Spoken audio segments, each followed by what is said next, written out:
खूप इंटरेस्टिंग केस बघायला भेटली. ॲक्च्युली केस सर्जरीच होती. आम्ही हार्नियाची केस घ्यायला गेलेलो.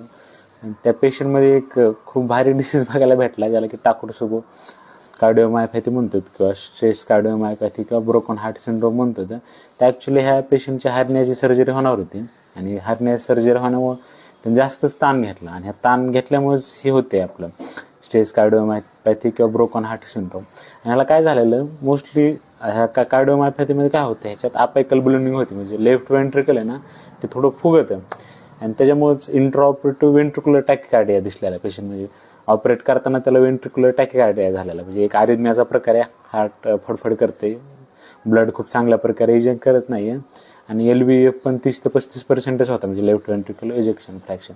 आता वेंट्रिक्युलर टॅकिकार्डियाची मॅनेजमेंट आपण अमिओडारन देऊन केलेली, पण बाकी अजून पण भरपूर गोष्टी शिकायला भेटल्या. आता ह्या पेशंटमध्ये काय झालं, अपायकल ब्लिडिंग झाली ना आणि त्यामुळे तिथं ब्लड स्टॅग्नेट होऊन क्लॉट वगैरे बनू शकतात. तर त्यासाठी आपण ह्या पेशंटमध्ये क्लेक्झेन नावाचं एक ड्रग यूज करत होतो. हे क्लेक्झेन काय आहे, ते nothing but heparin, low molecular weight heparin, जे की अँटीकॉग्युलेंट आहे, ज्याच्यामुळे की हे होत नाही, म्हणजे क्लॉट्स बनत नाहीत ब्लडचे.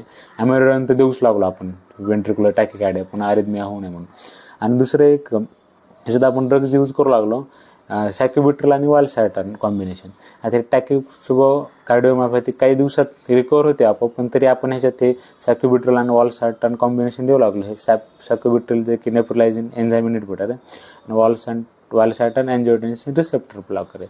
ॲक्च्युअली केस सर्जरीची होती, पण मेडिसिनची पण एक कंडिशन बघायला भेटली आणि ते मॅनेज वगैरे कसं करायचं ते पण भेटलं शिकायला.